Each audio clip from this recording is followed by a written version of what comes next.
ఇప్పుడు మీరు surgical oncologist అండి, కానీ ఎటువంటి క్యాన్సర్కి మీరు ఆపరేషన్ చేయలేరు అంటారు. సో ఇప్పుడు సర్జికల్ ఆంకాలజిస్ట్ బాడీలో ఉండే అన్ని ఆర్గన్స్కి వచ్చే క్యాన్సర్ని ఆపరేట్ చేస్తారు. ఓన్లీ ఆర్గన్ వాళ్ళు చెయ్యంది అంటే బ్రెయిన్కి మాత్రం న్యూరో సర్జన్స్ ఆపరేట్ చేస్తారు. మిగతా ఆల్మోస్ట్ హెడ్ టు టో అన్ని భాగాల్లో వచ్చే క్యాన్సర్ని సర్జికల్ ఆంకాలజిస్ట్ ఆపరేట్ చేయగలుగుతారు. ఒక బ్రెయిన్ తప్ప మీరు మిగతా అన్ని కూడా, అంటే కిడ్నీ క్యాన్సర్ వస్తాయంటారు, కిడ్నీ కానీ లివర్ కానీ ఏదైనా అన్ని ఆపరేట్ చేస్తాం. ఓకే, ప్రోస్టేట్ క్యాన్సర్ అంటుంటారు డాక్టర్ గారు, ఎలా గ్రహించాలి ఇది ప్రోస్టేట్ క్యాన్సర్ అవ్వచ్చేమో అని? సో ప్రాస్టేట్ మగవాళ్ళలో మాత్రమే ఉండే ఒక గ్రంథి. So prostate cancer mostly above 60 మేల్స్లోనే కామన్గా చూస్తాం మనం. సో ప్రాస్టేట్ వయసుతో పాటు పెరుగుద్ది. సో పెరిగినప్పుడు దానికి క్యాన్సర్ వచ్చే ఛాన్సెస్ ఉంటుంది. సో వాళ్ళకి ఎక్కువగా యూరిన్ రావడం, మూత్రం ఎక్కువ వెళ్ళడం, వెళ్ళేటప్పుడు ఫ్రీగా వెళ్ళలేకపోవడం, అలాంటి ఇబ్బందులు ఏమన్నా ఉంటే వెంటనే వాళ్ళు డాక్టర్ని కన్సల్ట్ చేస్తే ఒక బ్లడ్ టెస్ట్ ఉంటుంది పిఎస్ఏ అని.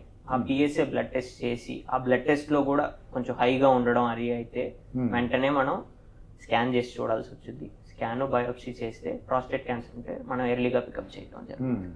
ఇప్పుడు ప్రోస్టేట్ క్యాన్సర్ తెలిసిందనుకో డాక్టర్ గారు, దాన్ని ఆపరేషన్ ద్వారా అరికట్టచ్చు అంటారు. దానికి ఎర్లీ స్టేజ్లో ప్రోస్టేట్ క్యాన్సర్ని కనుక్కోగలిగితే ఇప్పుడు రోబోటిక్ సర్జరీ ఉంది. రోబోటిక్ సర్జరీ ద్వారా రోబోటిక్ ప్రాస్టేటెక్టమీ, ప్రాస్టేట్ని రోబోట్ ద్వారా తీసేయడం జరగచ్చు. పేషెంట్కి చాలా ఫాస్ట్గా రికవరీ కూడా ఉంటుంది అండ్ ఇబ్బంది కూడా ఏం లేకుండా వాళ్ళు రెస్ట్ ఆఫ్ ద లైఫ్ కంఫర్టబుల్గా బతకచ్చు.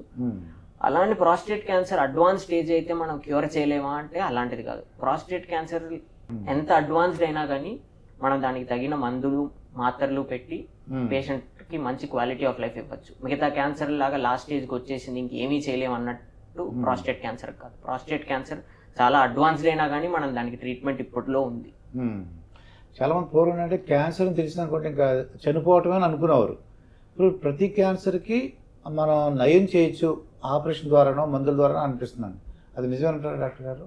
ఒకప్పుడు మీరు చెప్పినట్టు క్యాన్సర్ అంటే ఇంకంతే, ఇంకా ఏమీ చేయలేము, వాళ్ళు పేషెంట్ ఇంకా ఫ్యామిలీ అందరూ ఇంకా అంతా అయిపోయింది అనుకుంటారు. బట్ ఆ కాలం మారిపోయి చాలా రోజులైంది. ఇప్పుడు రీసెర్చ్ ద్వారా అండ్ అడ్వాన్సెస్ ద్వారా ఇప్పుడు ఎక్కడి వరకు చేరుకున్నామంటే కొన్ని క్యాన్సర్లతో బతకడం అనేది షుగర్ బీపీతో ఎలా బతుకుతున్నారో అలా బతకడం అంతే. సో వాళ్ళు లైఫ్ లాంగ్ మాత్రలు వాడుతూ ఎలా కంటిన్యూ చేస్తున్నారు, క్యాన్సర్ అనే దానికి కూడా ట్రీట్మెంట్ అయిపోయి ట్రీట్మెంట్ తర్వాత ఏమన్నా మాత్రలు వేసుకోవాలంటే ఆ మాత్రలు వేసుకుంటూ వాళ్ళ పాటికి వాళ్ళు లైఫ్ బతుకుతున్నారు. సో క్యాన్సర్ వల్ల ఇంకా దానివల్ల ఇమ్మీడియట్గా చనిపోవడం అనే రోజులు దాటేసాం మనం.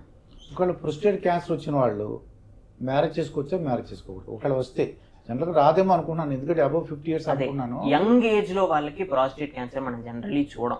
మోస్ట్లీ మనం చూసే age above 50 or above 60. So ఆ ఏజ్ లో ఆల్రెడీ ఫ్యామిలీ అంతా కంప్లీట్ అయిపోయి ఉంటుంది కాబట్టి సో ఆ క్వశ్చన్ మనకి పెద్ద ఆలోచించాల్సిన అవసరం ఉండకపోవచ్చు యంగ్ మేల్స్ లో. యంగ్ మేల్స్ లో రాకపోవచ్చు, మగవాళ్ళకి చిన్నపిల్లలకి మ్యారేజ్ అవ్వన్న వాళ్ళకి అంటే వయసు 30 లోపు ఉన్న వాళ్ళకి రాకపోవచ్చు. ఆ ఏజ్ లో ప్రాస్టేట్ క్యాన్సర్ జనరల్ ఎప్పుడు చూడం. ఇంకా డాక్టర్ గారు, మీరు ఇప్పుడు బ్లడ్ క్యాన్సర్ ఉందనుకోండి, దానికి ఆపరేషన్ ఉండదేమో అనుకుంటున్నాను నేను. బ్లడ్ క్యాన్సర్ అలానే ఇంకొన్ని క్యాన్సర్స్ లింఫ్ నోడ్స్ అంటారు, లింఫ్ నోడ్స్ లో వచ్చే క్యాన్సర్స్, కొన్ని క్యాన్సర్స్ కి ఆపరేషన్ అవసరం ఉండకపోవచ్చు. వాటికి మందులు కీమోథెరపీ అని ఇస్తారు. సో మెడికల్ ఆంకాలజిస్ట్ చూస్తారు, చూసి వాళ్ళు ఏమేమి టెస్టులు కావాలో చేసి దానికి కరెక్ట్ అయిన కీమోథెరపీ ఇస్తే కంప్లీట్లీ క్యూర్ చేయడం కూడా జరగచ్చు.